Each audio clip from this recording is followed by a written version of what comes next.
Hello everyone and welcome to another video of the Sky channel. Now in this video we are going to be talking about the PvE tier list for carriers. But before we get started, I want to give a big thank you to Aptoide for sponsoring this video. They give you 10 to 35% bonuses on in-game purchases that you make in this game, the Ants, meaning that you can actually get things much cheaper if you utilize their bonuses. They also have an upcoming bonus day coming on February 20th, where your minimum bonus actually goes to 20%. Check out the video in the description below if you're interested in availing the bonuses from Aptoide. And of course, join the Discord if you have any questions so we can guide you as well. I also want to mention that we have a $200 giveaway on our Discord channel. So please join it. Please check out the rules over there. And of course, the deadline to sign up your alliance for this giveaway would be 23rd February, basically the end of day in UTC time, which essentially means the end of hatching Soul Giants Day. So please join our Discord. The link can be found in the description of our YouTube channel, but I will also add it as a pinned comment to this video.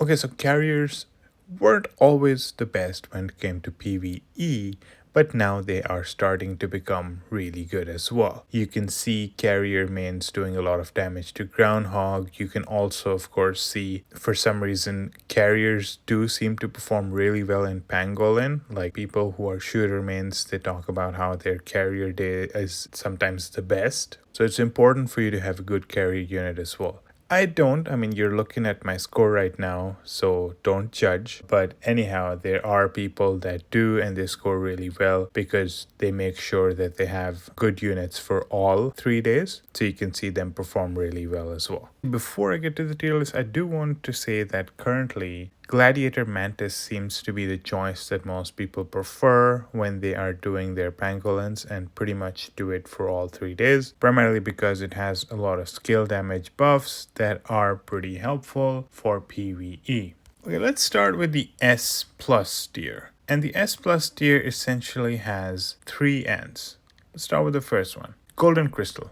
I know most of you know about this one, but this one is actually a really strong ant and it does a lot of damage. So if you start by looking at skill number 2, and if you go to the max level effect, you will notice that it has an 80% chance to do 380% damage to a random enemy squad and increase its own squad attack by 65% for 2 rounds. 80% chance is a high chance, right? 380% damage is pretty nice as well, but the fact is you're also increasing your attack by 65%, and of course, since it's 2 rounds, there's a chance you release skill 2 twice in a row, and then of course you're benefiting from a decent amount of attack that you are getting to your unit as well, which of course helps with the other skills as well.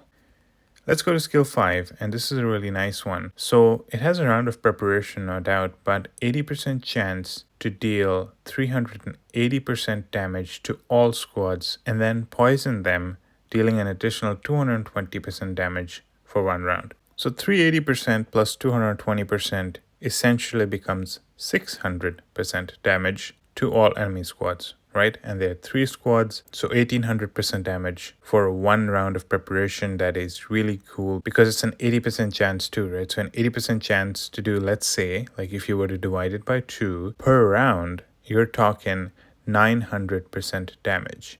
That is amazing for an 80% chance, right? 80% chance to do 900% damage per round. It is outstanding. The other thing is that you are talking poison damage, so there are certain abilities that can allow you to increase that damage even further. Okay, skill number 8. Let's go to max effect. 50% chance to deal 290% damage to all squads, and if the target is poisoned, increase skill damage by 50%. So 50% chance is not too high, but again, we're talking all squads again, and this time there's no round of preparation, and 290% damage to all squads. That's 870% damage to all squads. But of course, there's a good chance they're going to be poisoned because you possibly poison them using your skill 5. And if that happens, then the skill damage increase is 50%. That is a large increase in your skill damage. So that definitely does stack up, right? 50% increase in skill damage. Overall, as you can see, the fact is that this ant is doing a lot of damage and it is adding a lot of different buffs to you. So it ends up dealing a lot of damage in terms of raw numbers to both Pangolin and Groundhog, which makes this a very, very good end. So that's Golden Crystal. Let's move to the next one in our list of S plus tier, and to nobody's surprise, it is Crimson Pearl. I'm sure you guys have seen it around very often. Let's go to skill number 2. 80% chance to release 3 skill attacks, and every skill attack deals 150% damage to one random enemy squad. So 80% chance is a good chance, and 150% damage isn't that amazing, but you're talking 3 releases. Therefore, it's not 150, it's 450 in one turn. That's good, but of course, skill number 2 doesn't work alone. There are other skills that help it as well. Let's go to skill number 5. When a squad deals skill damage, the target will be stacked with a parasitic effect, and when any one of the enemy squads has been stacked 3 times with the parasitic effect, the squad will deal 700% damage and the effect will be reset. Okay, so anytime skill damage is done, and skill damage is only done from skill 2, where you're releasing 3 skill attacks. Now the only thing is those 3 skill attacks are attacking random squads. You don't know which ones, but let's assume for the sake of argument you attacked the same squad 3 times and you stacked it with the parasitic effect. Immediately skill 5 is going to trigger and deal 700% damage to that squad as well. So think of it like an additional attack that you're doing to that squad that got 3 parasitic effect stacks. Now in PvE, Crimson Pearl is going to survive, right? There's nobody killing Crimson Pearl when you're talking Groundhog and Pangolin, which means that sooner or later the parasitic effects will stack up to 3 and hence skill 5 will trigger. So in a way, although not exactly, 80% chance to trigger skill 2, but also getting a skill 5 for free along with it. Okay, skill number 8, and this is a really cool skill. In its squad, different soldiers bring different effects. So shooters, if Crimson Pearl was leading shooters, the critical rate of skill attacks would be increased by 60%, right? Which is amazing. Guardian gives you a 70% chance to heal your squad with the lowest power when you are dealing skill damage. And Carriers, which is the one that you're going to be leading, it actually increases skill damage by 35%, and it's stackable. Can you imagine that? You remember how skill damage is so important? Well, 35% stackable, that is really cool. And it's saying it does it before every round. Just imagine how much skill damage you would have stacked by the 8th round. It's crazy the amount of damage we're talking. And it's not like there's a 50% chance of doing this. This is a guaranteed increase in skill damage. I would say this makes Crimson Pearl really stand out, right? The other skills are great, but skill 8 is really cool. The best thing, of course, is that it's not just the current skills, it's also the fact that it has Awakening unlocked that makes it even more powerful.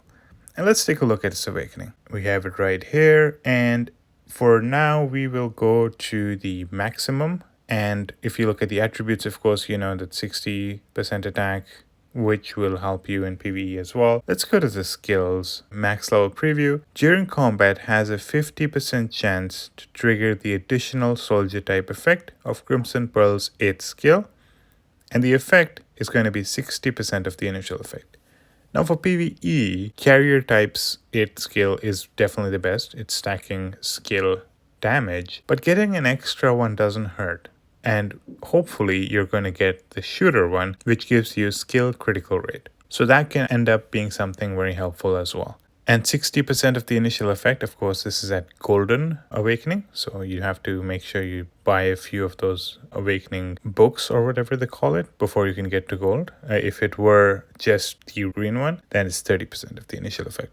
And then at level 10, parasitic damage rate of the 5th skill increases by an additional 30%, which is definitely helpful because skill 5 deals a lot of damage, and getting an extra 30% to that is definitely helpful. And level 20, in the 2nd, 4th, 6th, and 8th round, there's a 50% chance to reduce the number of times required to trigger parasitic effect by 1, which means that in these rounds, there's a 50% chance that anyone that has been stacked with 2 parasitic effects is going to get that crazy amount of damage from skill 5 of Crimson Pearl. Okay, so this is what makes Crimson Pearl really amazing, right? So let's now go to the third ant. And as you can imagine, I don't have it either because it's another one of those paid ants. So let's go right to LB. Skill number 2. 80% chance to launch 3 attacks against the enemy squad, each dealing 180% damage. And the third attack's damage is guaranteed to double.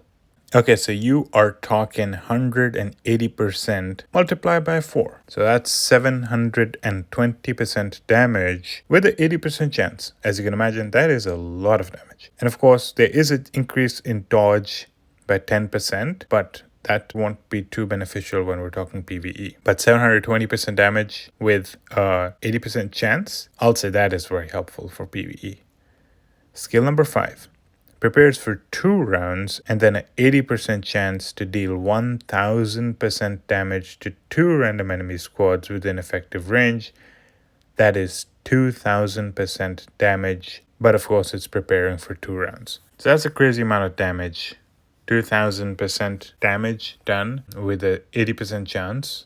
Like if you were to divide it by the number of turns, so let's say 3 rounds, right? It's about 666% damage per round with 80% chance, right? So it is really nice. Skill number 8. Prepares for 1 round and has an 80% chance to deal 330% damage to all squads. Additionally, apply one of these following debuffs based on the target soldier type. Guardians increase damage taken by 25%. Shooters decrease normal attack damage dealt by 30%. Carriers decrease skill damage by 40%. And the effect lasts for 1 round. Okay, so 1 round of preparation, 990% damage. So 495% damage per round, which is great as well. And of course, 80% chance is really good. The additional effects, I wouldn't say that's very helpful. The Pangolin and Groundhog, they really aren't guardians, they aren't shooters, and they aren't carriers. So pretty much the second part doesn't even apply. But the damage is still good, so that definitely does apply. Okay, but the other thing is that LB does have Awakening as well, and we are going to talk about that right now. And we will go directly to the max level effects. You all know the 60% attack that gives you. During battle, when LB releases its 5th skill for the first time, there's an 80% chance to trigger an additional release.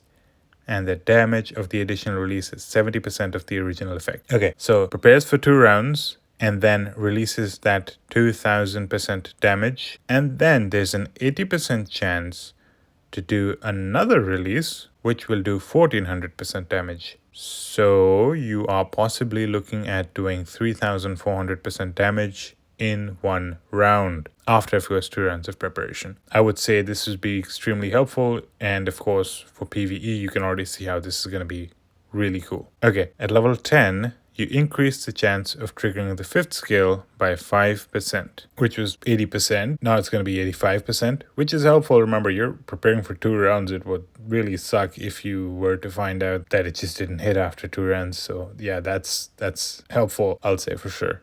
And then unlocks at level 20. During the battle, every time LB releases a preparation skill, and it has a lot of them, right? There was the skill 5 and skill 8. Increase the attack of all fast squads by 20% and can be stacked. So helpful as well, right? You want to have extra attacks so you can deal more damage. So this will definitely help in PvE as well. Okay, so this covers our 3rd and last S+ tier ant.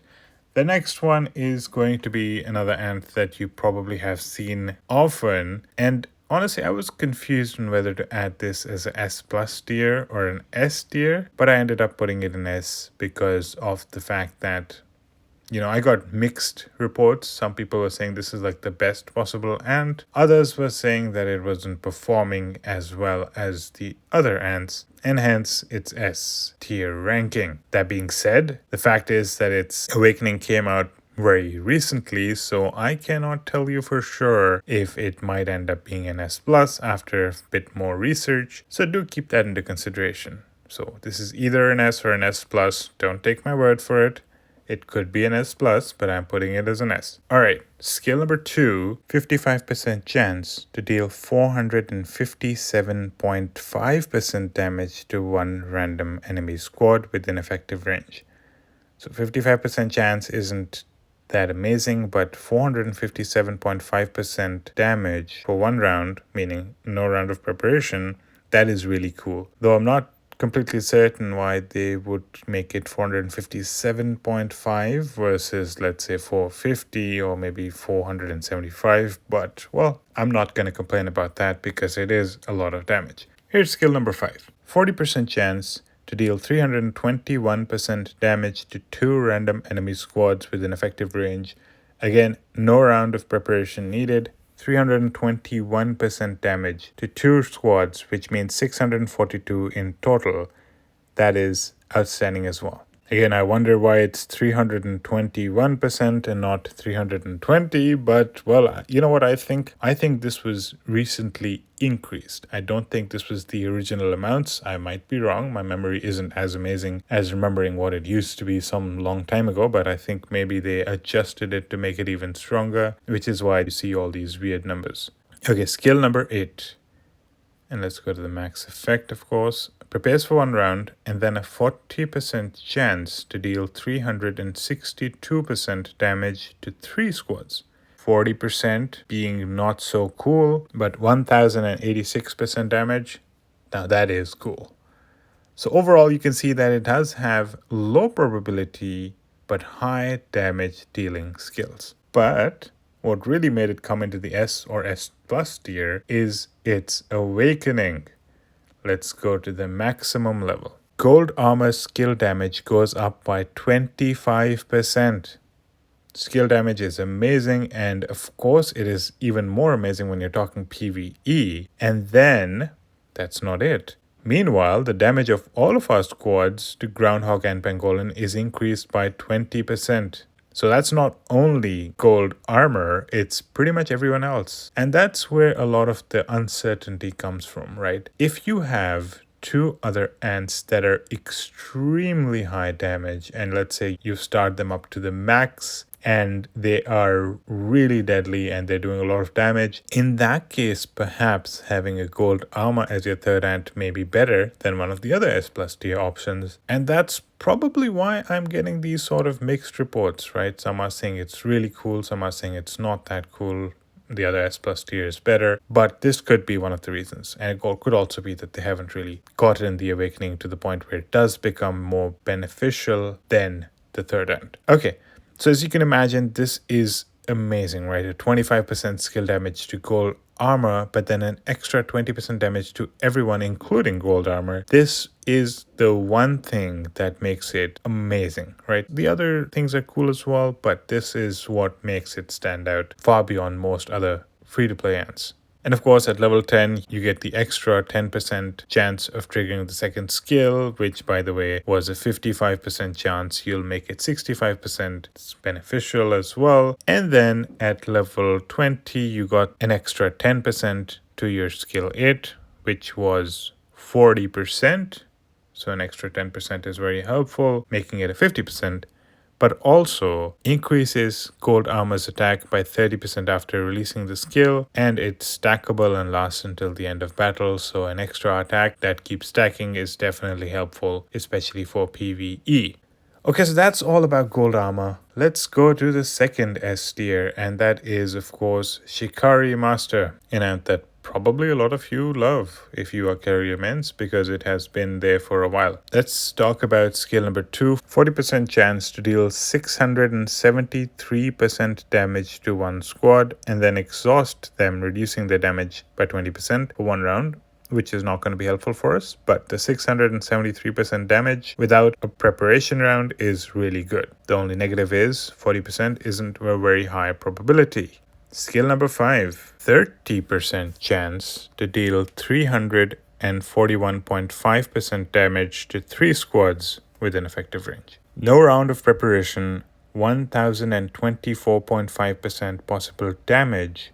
The only negative, 30% chance. So you can imagine, if you're lucky, you could be really lucky. But if you're not lucky, probably not going to do a lot of damage. Skill number 8. Prepares for 1 round and then a 60% chance to deal 270% damage to 3 squads within effective range. That's 810% damage that we are talking with 1 round of preparation, which is good. And of course, compared to the others, 60% chance is nice. 405% damage per turn isn't bad either. So this is a good skill as well. And if you go into its awakening, you will see that it does have that as well. So something to help out. Increases the release chance of Shikaree Master by 8%. So overall release chance, you saw all of those low numbers. Getting an extra 8% is definitely good. And then skill damage increase of 13% is also very good because skill damage means a lot in PvE, so this awakening does make things much sweeter for our Shikaree Master. And then at level 10, extra 5% chance to release the second skill. Again, that's really good as well because I think it was 40%, which isn't so good. But of course, with awakening, it does make things a little better. First, there was the extra 8% up here. Now there's an extra 5%. So it's definitely getting better. And then at level 20, there's an extra 10% chance to release the 5th skill.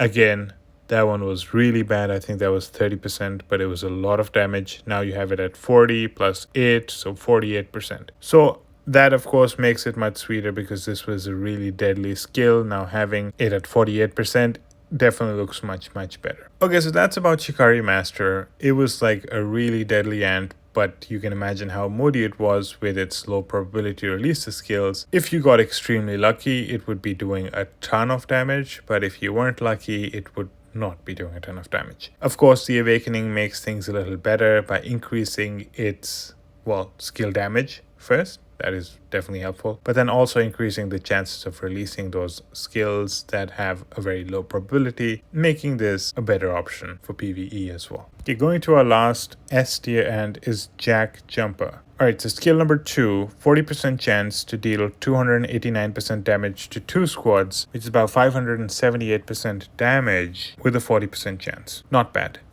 Skill number 5, 80% chance to deal 170% damage to 2 squads. So 340% damage with an 80% chance. That's really nice as well.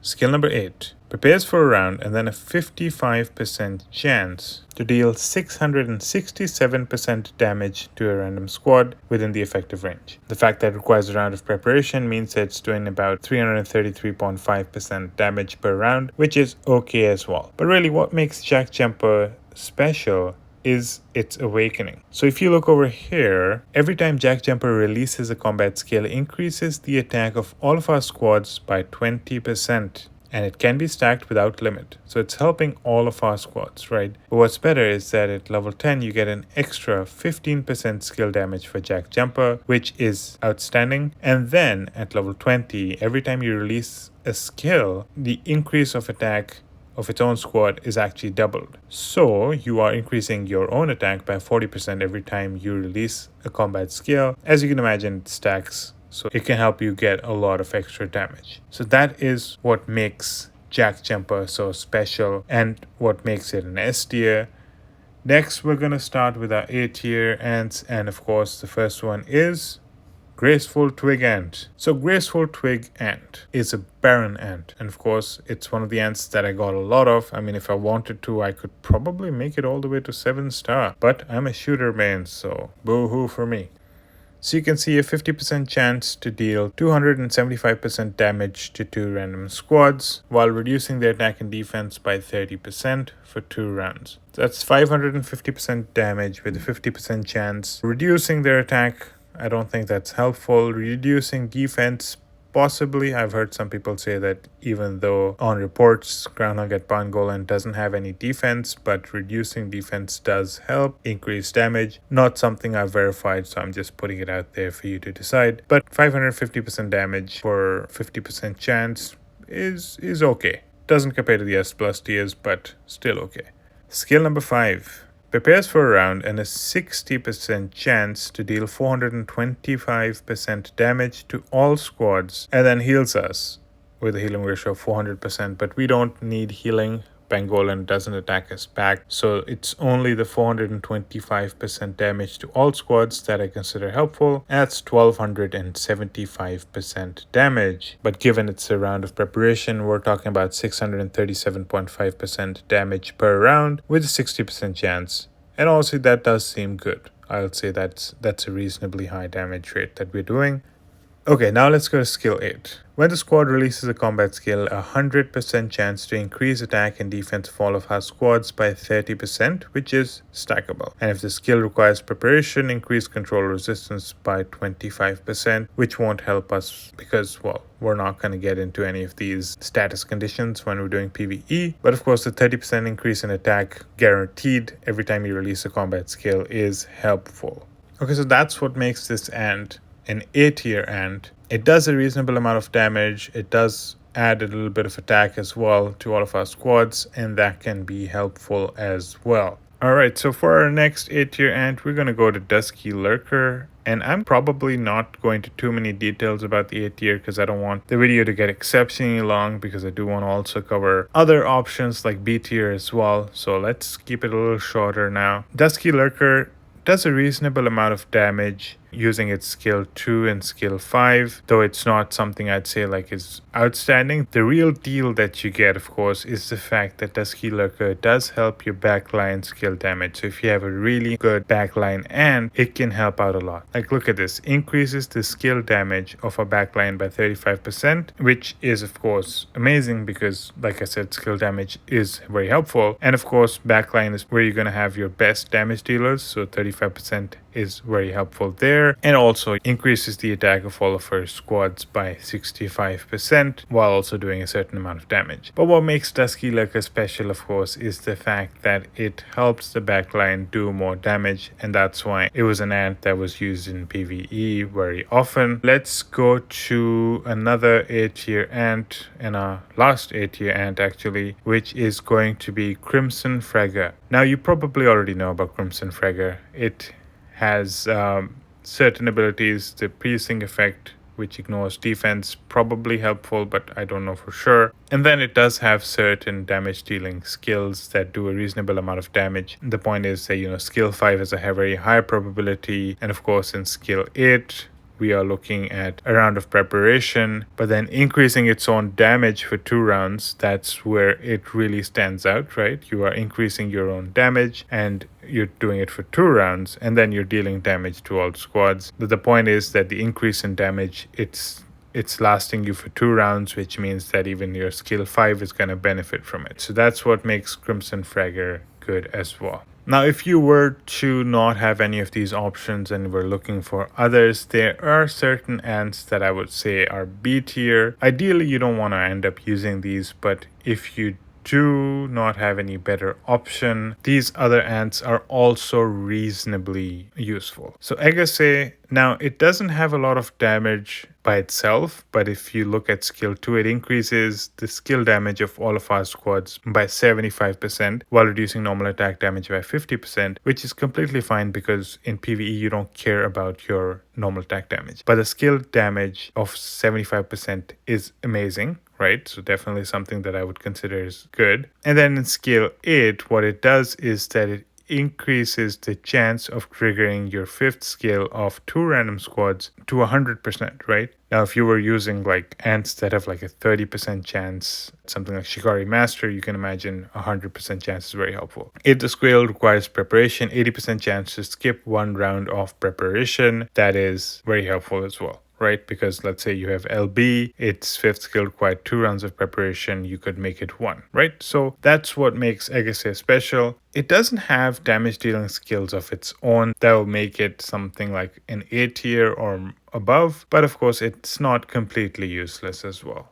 Then, of course, we have Giant Tooth. Everyone knows about Giant Tooth. It does have low probabilities of dealing a lot of damage in, of course, both skill 2, then skill 5, again, same thing, and then skill 8 as well. So you could see how the multipliers were looking at 5% per level, and here 3%, and then here 5%. See, you could already see that we're talking a lot of damage, right? Because that's at 5%, we're looking at a plus 250% from one number we have over here. So Giant Tooth can end up doing a lot of extra damage. The only problem is the probabilities are low, so you have to rely a lot on luck. And then finally, there's Gravedigger. So Gravedigger can be very helpful if you're using him with golden crystal. You can see how it relies on poison, and golden crystal benefits from that poisoning as well, while it also deals a reasonable amount of damage to the enemies. And of course, in skill 8, it's actually increasing skill damage of all of our carrier squads by 45%, which is good as well. Okay, so that covers our video on PvE for carriers. Hopefully this video was helpful for you. If it was, please like the video, please subscribe to our channel, and of course please join our Discord so you can clarify any questions that you have as well. Thank you so much for watching, and I hope to see you again soon. Bye.